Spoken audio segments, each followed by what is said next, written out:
As psychologists, we play a vital role in creating a more just and equitable society by speaking up for the voiceless, realigning health and healing practices, and to understand people beyond interpersonal pathology. What better way than to learn directly from the perspectives of Native American psychologists? What does it mean to be an agent of change, and what does it take? How can we promote culturally responsive and social justice at the practice and academic levels? More importantly, how might we honor the wisdom and resilience of Native American people? Welcome to People of Color in Psychology, the show that explores mental health topics specific to culture, diversity, and communities of color. I am your host, Jack Zhen. Today, our guest is Dr. Fetter. She is a member of the St. Regis Mohawk tribe and a postdoctoral fellow in Carolina Postdoctoral Program for Faculty Diversity at the University of North Carolina at Chapel Hill. As a clinician scientist, Dr. Fetter's research focuses on understanding the role of culturally relevant stressors and protective factors on the mental health and well-being of American Indian and Alaska Native communities. Her most recent article was published in Journal of Counseling Psychology in May 2023, titled The Impact of Historical Loss on Native American College Students' Mental Health: The Protective Roles of Ethnic Identity. Additionally, Dr. Fetter has worked as part of a college internship study team investigating the role of internships and student experiences at minority-serving institutions. For her clinical work, Dr. Fetter applies a strength-based sociopolitical and systems lens to address the impact of ethnic identity and suicide prevention for American Indian and Alaska Natives. As part of our Native American or American Indian Heritage series, Dr. Fetter will be discussing how to become an agent of change in psychology and move the field towards creating a socially just world. Dr. Fetter, thank you very much for joining me today. Thank you so much for having me. It's a pleasure to be here. Can you walk us through your journey and share with us any memorable events and circumstances that may have influenced how you got into this work? Yeah, I think the first and most influential force for me has always been my family. So I came into this field thinking, of course, that of course, wanted to help people, but I also wanted to be a voice or to have a voice. And I think that comes for me from my Mohawk name, Kawennison, which means her voice is shaking. And I was named after my Dada or grandmother. And the meaning of our name is essentially that we will speak up even when it's difficult, even when our voice shakes, which unfortunately my voice often does, but I guess that's in the name. And my Dada did this in her own way at the time. She stood up for her land rights in our reservation, Akwesasne.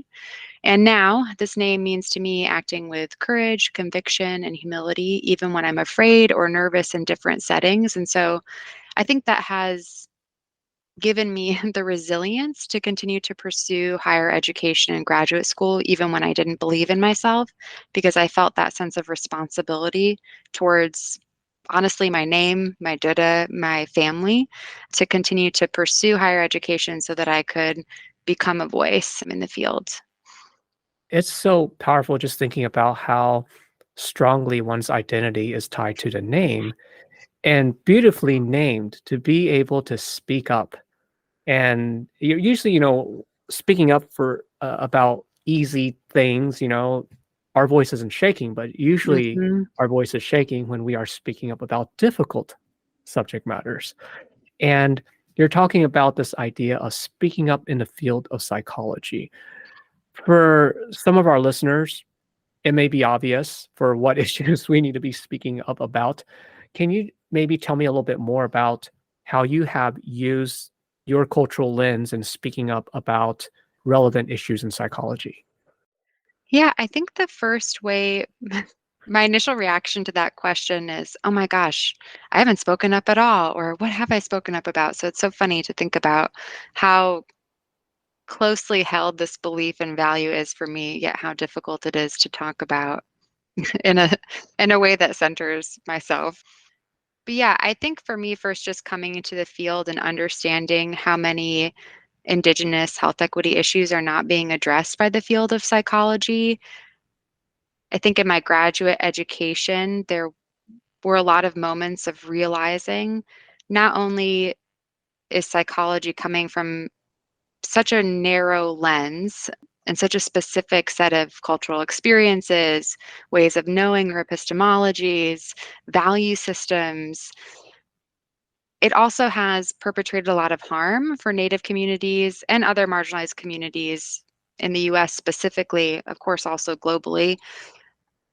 So I think I knew that, right? I knew that from undergraduate experiences. I knew that from my lived experiences that there was a lot of harm perpetuated. But I think joining a field that you have these mixed feelings about has been its own challenge for many reasons. One of those was just finding places of belonging or finding writers who I connected with, theories that I connected with, Indigenous psychology that spoke to specific experiences of Native people. So I think it's been a developmental experience where my first my first experience of that was in our history and systems class in my graduate education, noticing that they included all the history of the ethnic minority psychological associations at the time. This was before all of them were formed, but they didn't include the Society for Indian Psychologists in my syllabus for our reading. And so I Googled it because I was curious, is this document missing? Is there a reason they didn't include it? And it was right there. So it was a tiny way that I noticed that the narrative of Indigenous psychology was being left out, at least in my graduate curriculum. And so that was I don't know, one of the first times probably that I emailed someone to be like, hey, let's include this because we want to be able to speak to the foundations and the leaders who have shaped Indigenous psychology. Yeah, actually, that's how I found you. I looked up the organization. So you've also talked about, when you were reading some of the material like histories and systems and it being gravitated towards finding some maybe Native American theories or approaches. Do you have any that is your go-to or something that resonates more with you? Yeah, one of the things I realize is the people who I'm reading are, they're still with us today. It's a blending or bringing together Native epistemologies with psychology.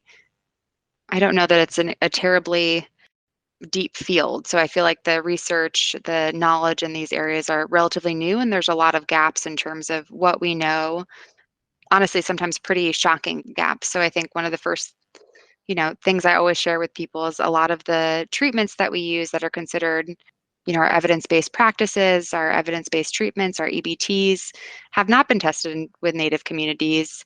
And the most recent, I think, review of that, there's maybe a handful of clinical trials that have even included Native participants. So there's such a foundational gap that there's a lot of work that still needs to be done, frankly.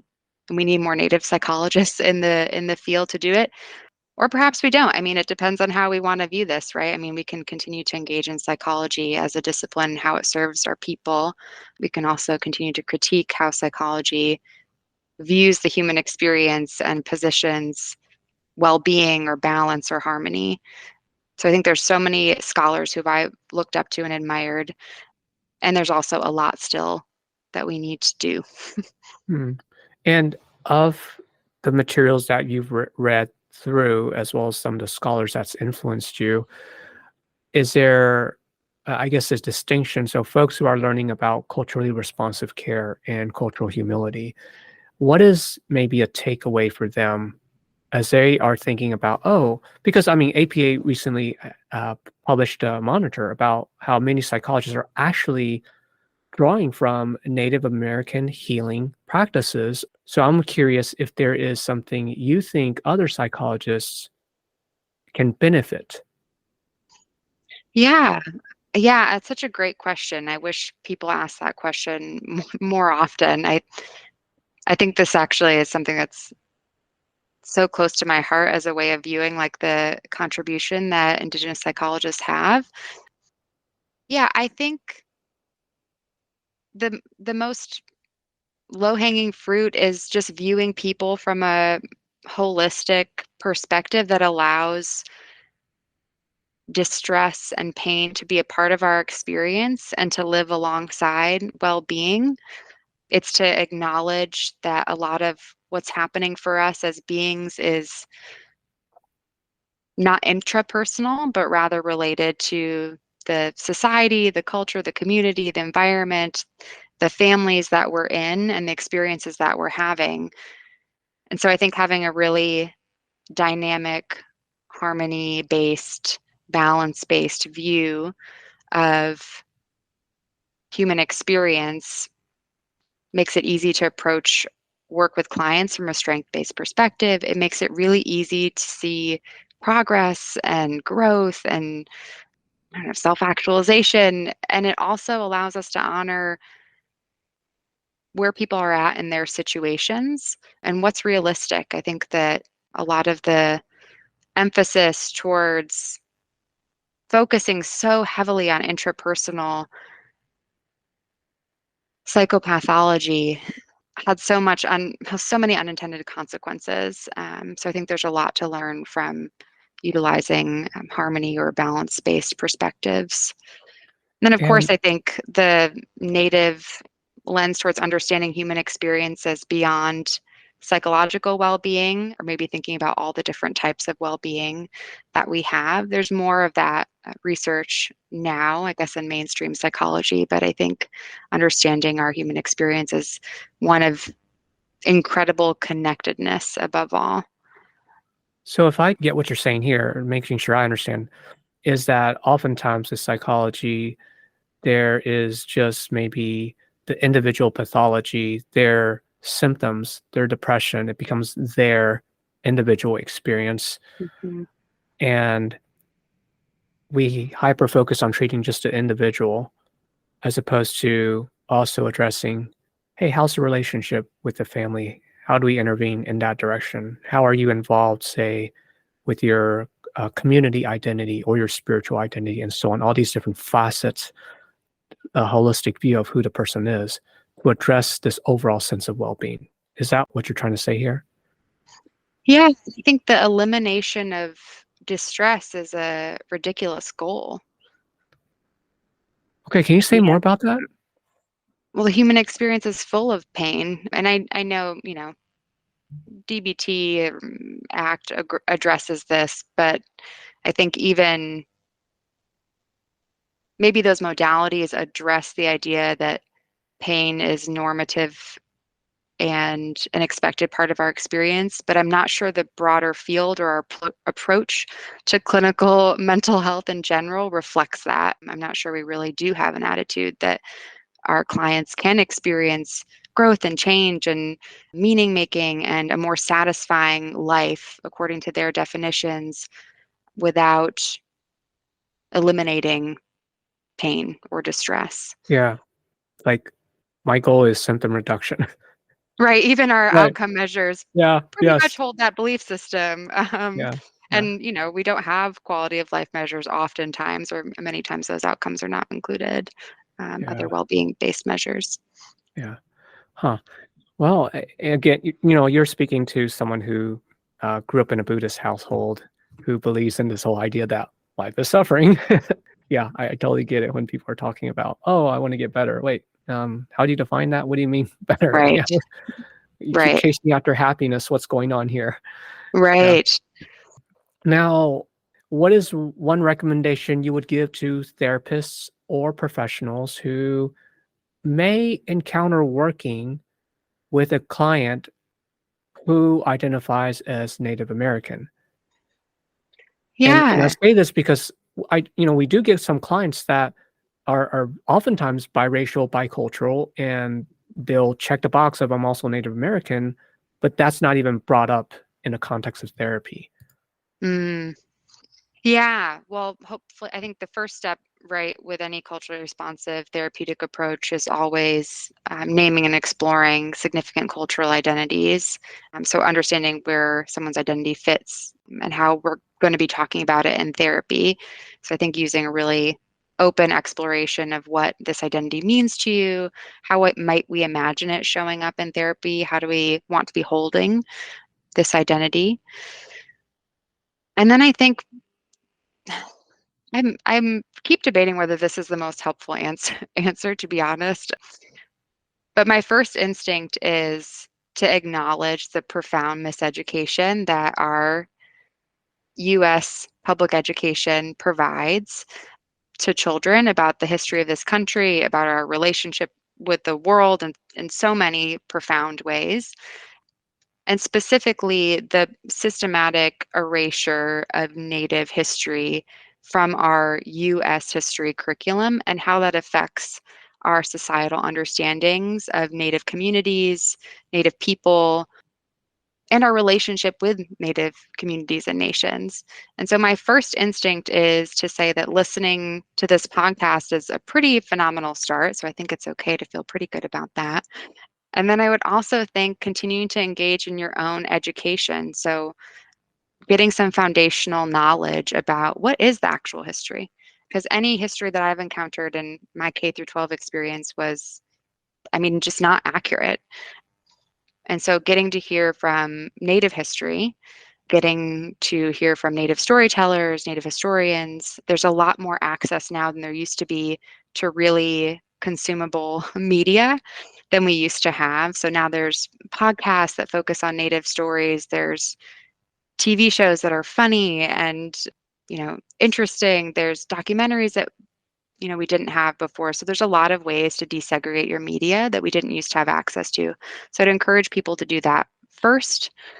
Are there a few that you would name? I mean, I listen to This Land podcast. That's how I Yes, that's learned. one I always I name. Oh, I love that. Yeah. Oh, a podcast that I love, All My Relations, is a podcast on a lot of different platforms that I would recommend and is led by a couple of scholars that folks should also look into.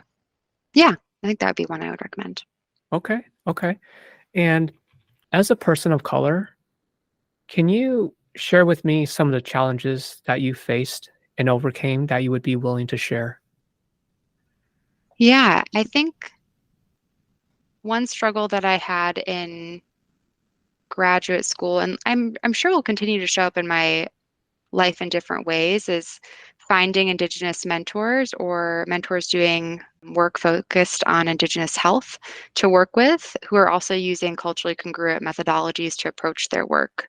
So I was fortunate enough in my graduate experience to have access to mentors who did conduct community-based, really thoughtful mixed methods work. But I didn't have access to mentors doing work focused on Indigenous communities specifically within my program. So I joined the Society for Indian Psychologists and eventually was able to connect with a group of Native graduate students who were working with Dr. Joseph Gahn, who was volunteering his time to mentor. I mean, if you think about it, pretty extraordinary effort he put in to mentor a group of Native graduate students from across the country from different institutions, in his quote unquote free time that I'm sure he does not have. And we worked together, this group of Indigenous graduate students, along with Dr. Gahn, worked together on a series of systematic reviews on Indigenous suicide.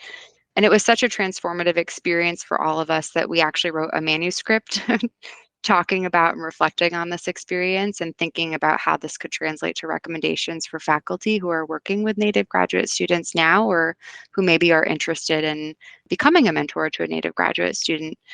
Because we realize that it's going to be a while before we have Native faculty in place. I hope to be one of those faculty, but it's difficult to find that mentorship. And so we need to think creatively, which we're good at, and adaptively in terms of how are we going to find community in different spaces to learn the methodologies, learn the approaches, learn the ways of knowing that we want to be practicing. And that extends to therapy as well. I think a lot of trainees experience a disconnect or a dissonance in learning therapeutic modalities that they do not resonate with, that the communities they serve do not resonate with, and finding resources to do work that you are proud of and congruent with your values is a huge challenge and continues to be. And the practical realities is that we just don't have enough Native American faculty members. And so I do think that it's also a disservice to put the onus only on Native American faculty members. So for folks who would like to be an ally, what are some critical things they want to consider if, let's say, they have a student who identifies as Native American or Alaska Native? Yeah, I think starting with relational approach, getting an understanding of their lived experience with discrimination, their experience with their training thus far. What are they looking for? And what experiences can you provide as a mentor and what can you not provide? A lot of our graduate training is really siloed, which is especially problematic, right? When everything isn't a fit for someone. So if you're working with one advisor or mentor, that can be really challenging if they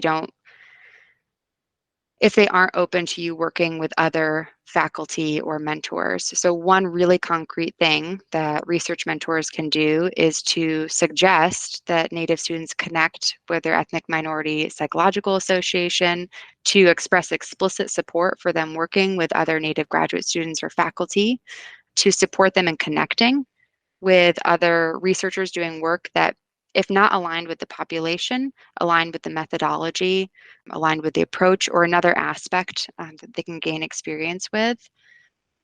Another thing I see a lot is people feeling ignorant or unprepared and therefore kind of leaning out of the discomfort of becoming a mentor or talking to Native students about their experience. And the one thing I would say is, I can't speak for everyone, but I'm used to that. I'm used to people not knowing almost anything. I'm used to people having a lot of questions or frankly feeling shocked to be meeting a Native psychologist. So I don't think that you're going to break people or that people are fragile. I think just owning what you do and do not know and not using that as an excuse to disconnect from mentorship is actually going a really long way and I think would be really appreciated. Not knowing, especially if a student is asking you for mentorship, I think the right thing to do for faculties, not just faculties, but as a mentor, is to connect folks or acknowledge, hey, this is my area or which I'm limited in. Let me connect you with some resources. I'm happy to mentor you along the way in whatever capacity I can, rather than, as you mentioned, bowing out of any sort of interaction or relationship with the mentee. Mm-hmm. And not knowing, we can also learn. So I know we have a limited capacity to learn all information in the world. And I often think we can challenge ourselves a little bit more to learn from mentees and see if we might also be able to support in any of the areas that we may not be as familiar with. So having that kind of flexible approach. Yeah. Yeah. So in all these examples that we're highlighting, these questions, they're all chipping away at this idea of how do we make psychology socially just for a population that has been marginalized. Is there something else you would like to add to that? I don't think we're taught to be change makers. I don't think it's comfortable, supported, modeled. Um, we do what we see, we're simple creatures. So I think when we don't see people speaking up, we don't know how. So I think in that way, I've always considered it a privilege that I have gotten to see advocacy and people who are fighting because I feel like it lets me see that it's possible and we can survive through it and we have survived through it. And in fact, that's the only way we've survived.